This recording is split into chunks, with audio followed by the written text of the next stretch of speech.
Monsieur Arnaud Gueffard, c'est ça justement, pour la première partie de la revue de presse en direct de Yaoundé. Bonjour Arnaud et bienvenue dans Canal Matin. Patricia Lord Naoussi, bonjour. Aimé Moukoko, bonjour. Madame, monsieur, bonjour. Merci de nous retrouver pour une nouvelle semaine de travail. Nous commençons la revue de presse en direct de Yaoundé par le quotidien Mutation qui nous parle ce matin de diplomatie.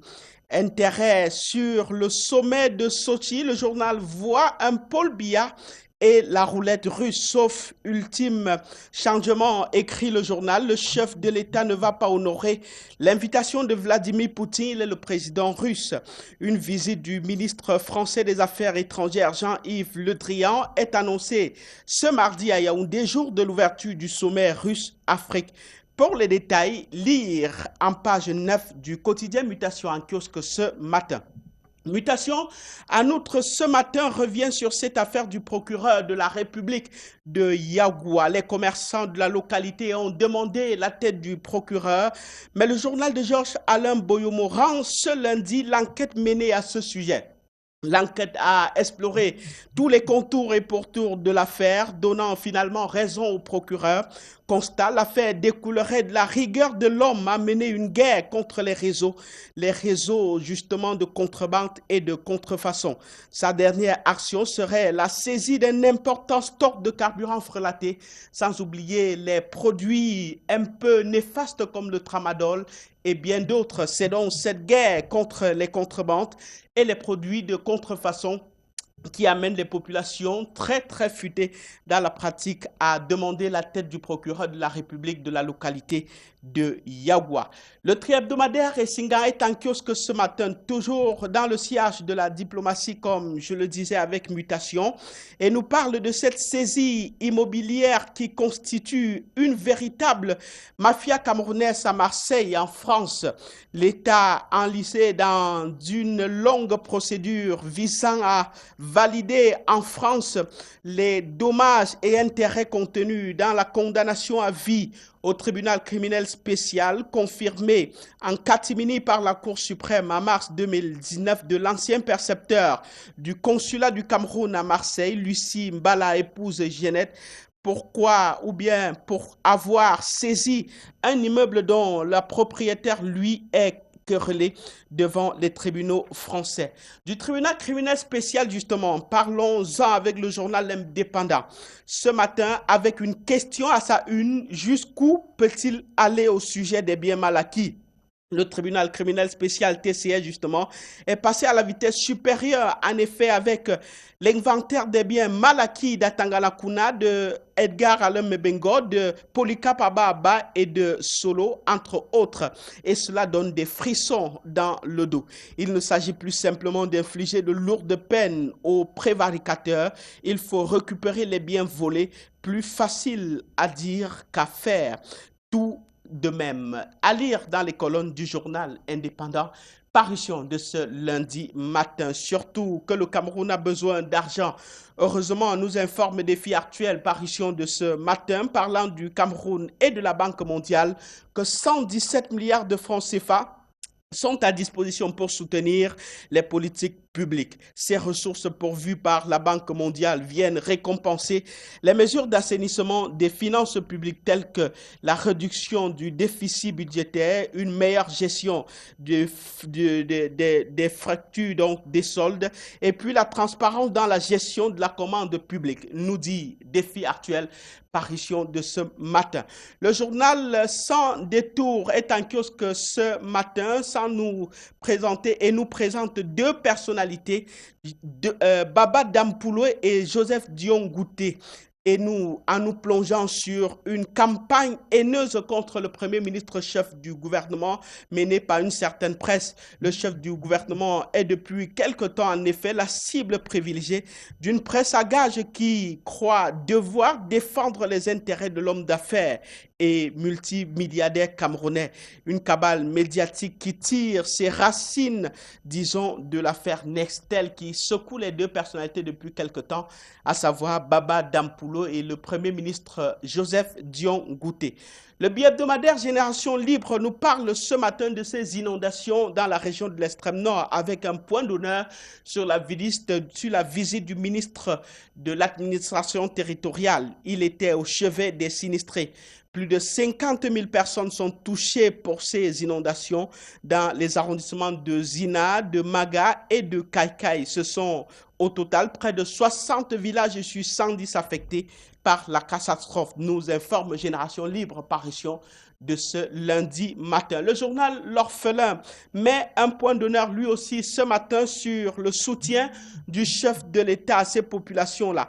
Le journal écrit: Paul Biya offre des dons divers et 150 millions de francs CFA aux victimes. Le message de réconfort du président de la République et de son épouse a été porté aux populations sinistrées de cette catastrophe par le ministre de l'administration territoriale, Paul Atangandji.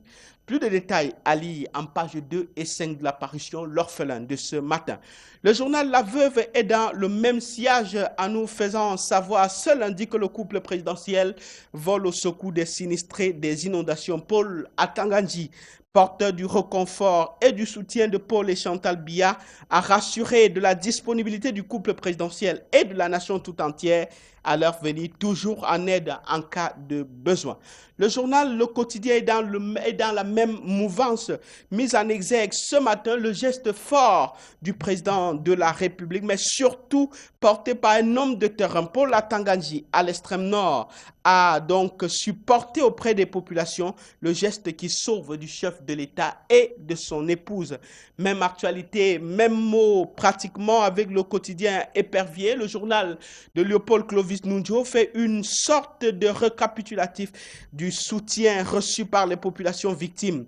150 millions de francs CFA, des denrées alimentaires, du matériel de couchage, des produits de première nécessité, tout cela remis par le ministre de l'administration territoriale pour un peu améliorer le quotidien de ces populations-là qui souffrent depuis la survenue de ces catastrophes naturelles. Paul Atangandji, au cours de sa visite de terrain, a justement rassuré les populations de tout le soutien du chef de l'État à se mettre à leur côté et à vivre leur souffrance à minute by minute. Le journal en outre salue ce qu'il appelle le dynamisme de Manaouda Malachi. Il est le ministre de la Santé publique.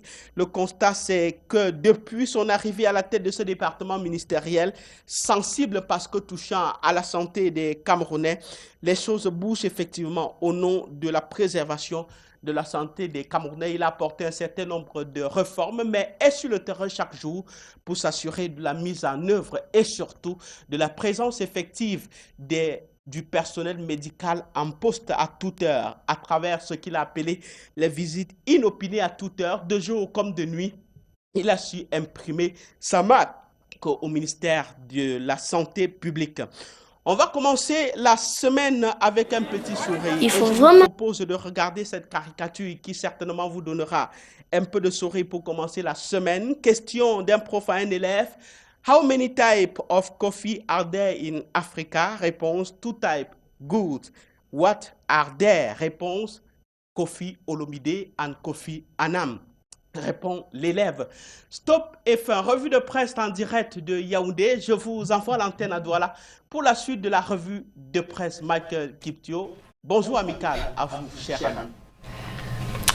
Bonjour Arnaud, bonjour à tous. La suite à Douala, c'est avec le journal Eden Newspaper, le journal d'expression anglaise qui nous parle justement de cette campagne haineuse lancée depuis quelque temps contre le chef du gouvernement, Joseph Diangoute, le Premier ministre qui est mangé à toutes les sauces par une certaine presse depuis quelque temps et surtout depuis la fin du grand dialogue national. Que se passe-t-il? Que repose-t-il exactement au Premier ministre chef du gouvernement? Le journal Eden en kiosque ce lundi se pose des questions autour de cette campagne justement de basse manœuvre contre le Premier ministre chef du gouvernement depuis quelque temps maintenant. Le journal De Poste également en kiosque ce jour nous amène à San-Mélima pour reparler de ces attaques xénophobes enregistrées dans la ville depuis quelque temps et ces députés à l'Assemblée nationale qui ont effectué le déplacement sur le terrain, en l'occurrence Patricia Tomaino Ndamjoya et qui demande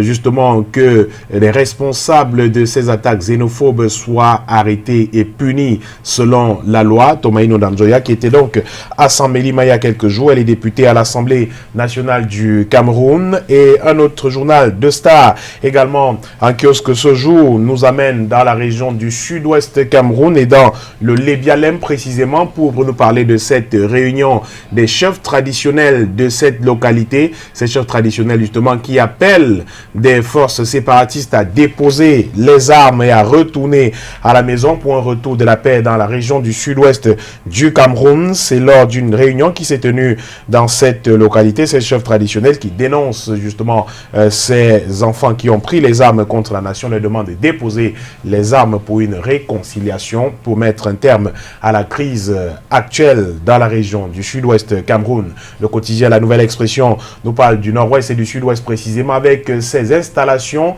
de préfets dans les différents départements du Cameroun alors qu'on a observé une liesse dans certains départements du pays. Une liesse effectivement liée à l'installation de ces préfets en fin de semaine dernière.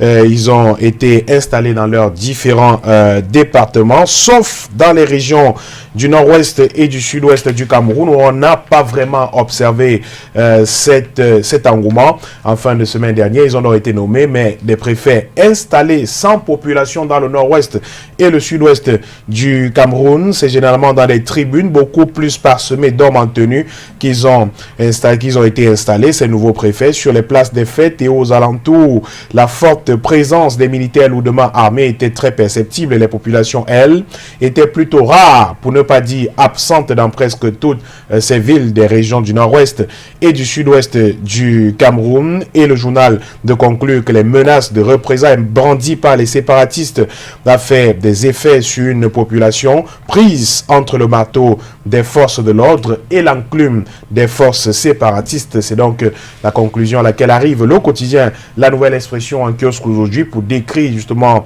ces installations de préfets sans les populations dans les régions du nord-ouest et du sud-ouest du Cameroun. Et le journal Intégration, l'hebdomadaire, de conclure que ce qui se joue dans ces deux régions du pays sont semblables à l'horreur et à la terreur.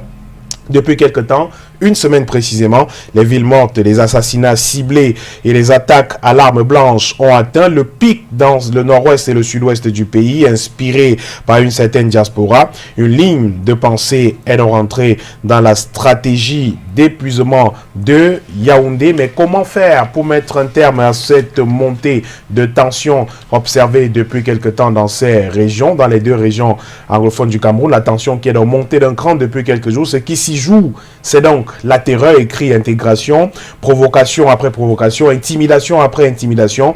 Les forces séparatistes gagnent malheureusement du terrain et des consciences d'ailleurs, parce que 2 semaines se sont écoulées qu'ils ont lancé effectivement un mot d'ordre de ville morte dans la localité. Les populations vivent justement la peur dans le ventre désormais dans ces régions du nord-ouest et du sud-ouest, écrit l'hebdomadaire Intégration en kiosque aujourd'hui, qui nous reparle à son pied de une de ce duel à fleurets mouchetés entre le RDPC et le MRC. Le parti de Maurice Kamto et Pamédia interposé. Une bataille inédite a eu lieu la semaine dernière. Chaque camp essaie surtout d'épuiser l'autre. Des réactions à la sortie de Maurice Kamto sur les antennes de Radio France Internationale, et la suite avec le quotidien Le Messager qui parle également de cette actualité après sa sortie de prison. Maurice Kamto, selon le journal Le Messager, met tout un régime finalement au travail en réaction à l'interview accordée à RFI. Des membres du gouvernement en mission commando pour déconstruire le discours du leader du mouvement pour la renaissance du Cameroun. Des membres du gouvernement, y compris le secrétaire général du comité central du Rassemblement démocratique du peuple camerounais, sont montés au créneau pour battre en brèche ces propos. On a eu Jacques Famendongo, le ministre de l'enseignement supérieur, par ailleurs secrétaire à la communication du RDPC. On a eu René Emmanuel Sadi, le ministre de la communication, porte-parole du gouvernement, et le secrétaire général du comité central du RDPC, Jean Kueté. Et le journal de dit que visiblement Maurice Kamto donne des insomnies au gouvernement depuis sa libération, avant de conclure que le déferlement du régime contre le MRC et son leader ne fait que commencer. Le journal nous amène à Yagua pour nous reparler des dessous d'une marche de dénonciation observée dans la ville depuis quelques jours, la semaine dernière précisément. C'était donc une marche de dénonciation d'abus d'autorité et d'escroquerie qui se préparait dans la ville contre le procureur Paul Basson, mais visiblement l'homme qui se défend en quelques lignes dans les colonnes du journal Le Messager de ce jour paye plutôt le prix de sa lutte acharnée contre le trafic de carburant frelaté dans la localité. C'est donc à cette conclusion qu'arrive dans le quotidien Le Messager en kiosque aujourd'hui. Et un autre journal, la météo Bi-Hebdo qui est en kiosque ce jour nous parle des contributions exigibles dans l'enseignement secondaire, les chefs d'établissement qui peuvent déjà passer à la caisse. Le ministre des enseignements secondaires, Nalo Valionga, au nom de la bonne gouvernance, vient donc d'ordonner la première phase des virements de près de 3 milliards de francs CFA à plus de 1563 établissements scolaires publics de notre pays. C'est donc ce que nous apprend la météo ce jour. Et une autre version de la météo Bi-Hebdo en kiosque ce jour, la météo Bi-Hebdo hors série en kiosque nous parle de manipulation et cabale en continu contre un homme, il s'appelle Atangana Kuna. Ces apprentis sorciers qui s'acharnent justement contre Atangana Kuna, nous écrit le journal La Météo Bi-Hebdo hors série en kiosque ce jour, qui nous donne des nouvelles de Basile Atangana Kuna. Un montage audio selon ce journal d'une FM de Yaoundé payé à coups de millions de francs CFA attribue une fortune imaginaire à l'ancien ministre de l'eau et de l'énergie. Une boule puante finalement, écrit donc le journal La Météo Bi-Hebdo hors série en kiosque ce jour. Et un autre journal, Info Matin qui nous parle justement de l'extrême sud à l'extrême nord du Cameroun. C'est donc ce périple du ministre de l'administration territoriale, Paul Atangandji, sur tous les fronts finalement. Le ministre de l'administration territoriale qui est d'un dynamisme exemplaire selon le journal Info Matin lorsqu'il s'agit d'exécuter une instruction du président de la République la semaine dernière. Il a été d'un bout à l'autre du pays au nom du chef de l'État, écrit la météo Bi-Hebdo. Il a apporté des assurances du président de la République aux populations sinistrées de l'extrême nord du Cameroun après des inondations. Un homme travailleur infatigable comme le président du journal Info Matin de ce jour ne se repose presque plus depuis des semaines sur tous les fronts justement à travers le pays pour répondre aux sollicitations de nos populations. Il y a un autre journal Info Matin hors série également en kiosque ce jour qui nous reparle des recommandations du grand dialogue national qui ne seront pas rangées dans un tiroir selon Info Matin. Ce sont les propos du professeur Jacques Famendongo, ministre de l'enseignement supérieur, secrétaire à la communication du comité central du RDPC. Il est l'un des premiers officiels à prendre formellement la parole d'ailleurs au lendemain du grand dialogue national du 30 septembre au 4 octobre dernier à Yaoundé. Et il était vendredi l'invité de RFI, n'éludant aucune question. Le professeur titulaire des universités a commenté l'arrêt des poursuites décidées par le président de la République en faveur des dirigeants, des sympathisants du MRC. Il en est ainsi du récent séjour du président de la République en France ou encore de la crise dans les régions du nord-ouest et du sud-ouest du Cameroun. L'élite de la région du Sud, un patriote pondéré, chef traditionnel justement, est revenu sur ces mesures prises par le président de la République à l'endroit de nos compatriotes. Et la suite avec le tri-hebdomadaire régional d'information du Nord Cameroun, l'œil du Sahel, qui nous parle de l'université de Marois, le premier ministre qui rappelle finalement le président du conseil d'administration Abdoulaye Babalé à l'ordre. Le journal nous avait fait part la semaine dernière et même des semaines avant de cette sorte de bras de fer observé entre le recteur de l'université et le président du conseil d'administration, entre invalidation des comptes et tentative d'intrusion du PCA sur la gestion quotidienne. Le feu couvre dans cette université, mais le chef du gouvernement vient donc de rappeler le président du conseil d'administration à l'ordre, écrit le journal L'œil du Sahel en kiosque ce jour, qui nous parle également de ce lourd bilan des inondations dans le maillot d'Anaï, le lourd bilan des inondations dans cette localité, alors que les populations croyaient derrière elles le spectre des inondations comme celle vécue en 2012. Le maillot d'Anaï vient donc d'en faire les frais, alors même qu'un projet de 50 milliards de francs CFA dédié à la question a été mis sur pied par les pouvoirs publics avec le concours de la Banque mondiale. Certaines localités telles que Kaikai, Magazina ont complètement été rayées de la carte.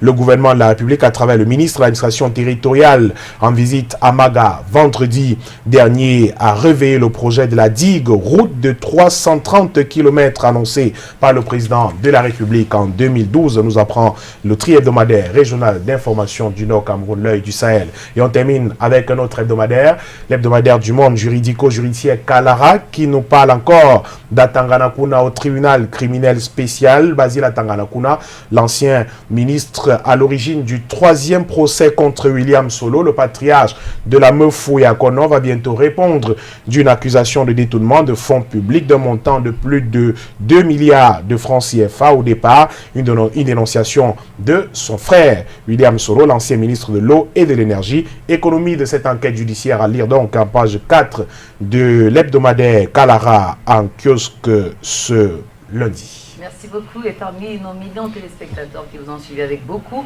d'attention, un grand fidèle depuis Banjul, on l'appelle donc Linus Francis Menjana, qui est substitut du procureur au parquet de Banjul, qui ne rate aucune édition de Canal Matin. Et naturellement, toutes ces personnes qui portent un prénom, vous savez, à chaque jour, un prénom nouveau, c'est clair.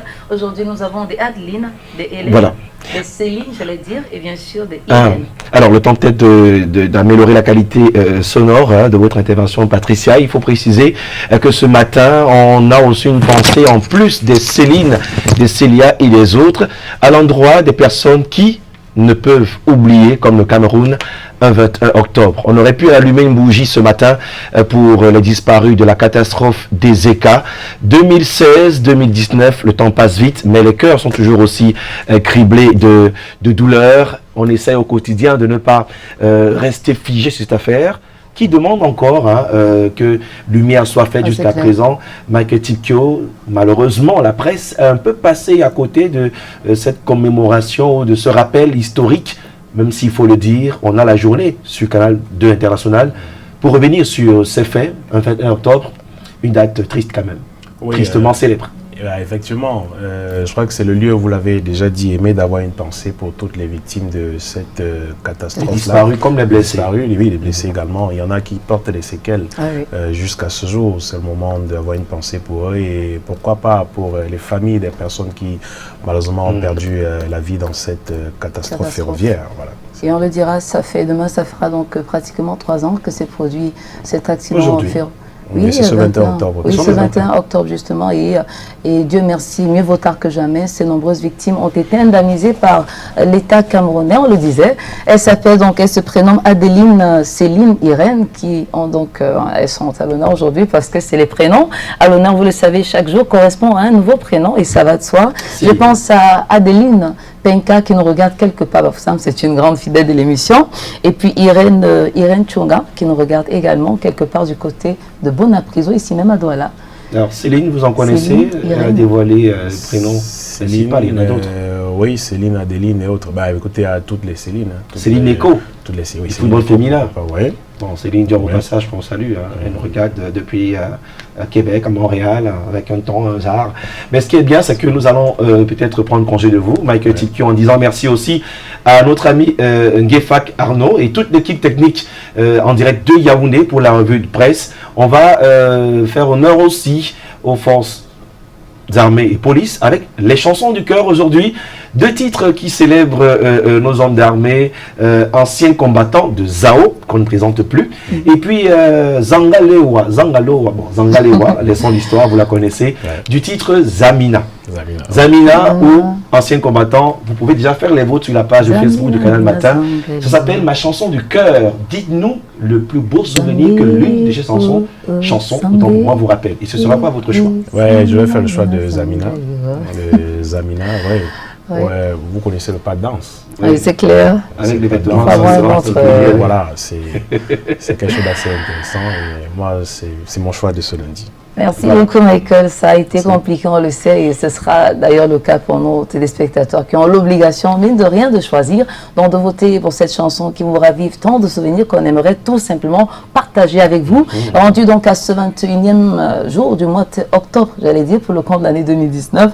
Alors, Michael, demain sera un autre jour. On vous souhaite tout ce qu'il y a de bon. Merci, je vous le souhaite également. Merci. Passez une très belle journée à vous aussi, Aimé, et tous ceux qui nous regardent. À demain, avec le même plaisir. Merci pour vos passes décisives lors du match samedi dernier. On reviendra en sport Bravo. sur le match DHL Canal 2. Patricia, on n'est pas venu, on a gagné, c'est pas grave. Les dames ont joué, les hommes ont joué. Et, Vous n'avez une pas pensée suffisamment particulière. entraîné, Donc, c'est on ça va faire aussi. le débrief tout à l'heure avec toutes les images. Une pensée spéciale pour votre frère de sang. Frère de son, André Mirabeau-Mao, qui est né aujourd'hui. On lui souhaite un happy birthday spécial. Naturellement, il n'est pas avec nous parce qu'en mission du côté de la Chine, Nihon à Mirabeau, s'il nous regarde c'est depuis clair. la Chine. Et un anniversaire particulier, il y en aura d'autres derrière. Ouais. Et pour lui, on lui réserve quoi? On lui envoie quoi par WhatsApp? On va lui On envoyer. peut lui faire un selfie, on lui envoie déjà? Oui, un selfie. D'accord, et, parce que- je crois 2 bouteilles de coca. Ça va. Mais il n'est pas Deux très bouteilles de coca, exigeant. Hein. ouais. Donc, Sans moi, alcool. Sans je lui alcool. fais un petit sourire. Ouais, comme, Bon, allez. ce joli coin de souris d'André Mirabeau qu'on adore. Merci On pour lui le fait un selfie. Oui, On est en un selfie. direct, on met le selfie sur la page Facebook de Canal Matin.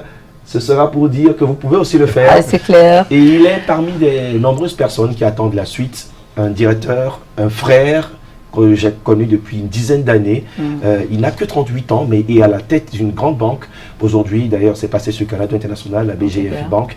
Monsieur Abakal Mahamat, à qui je souhaite une très belle semaine. Quelqu'un qui est très humble. Ah oui, c'est Et clair. si vous le rencontrez, vous pourrez penser que c'est l'agent de sécurité Ouais.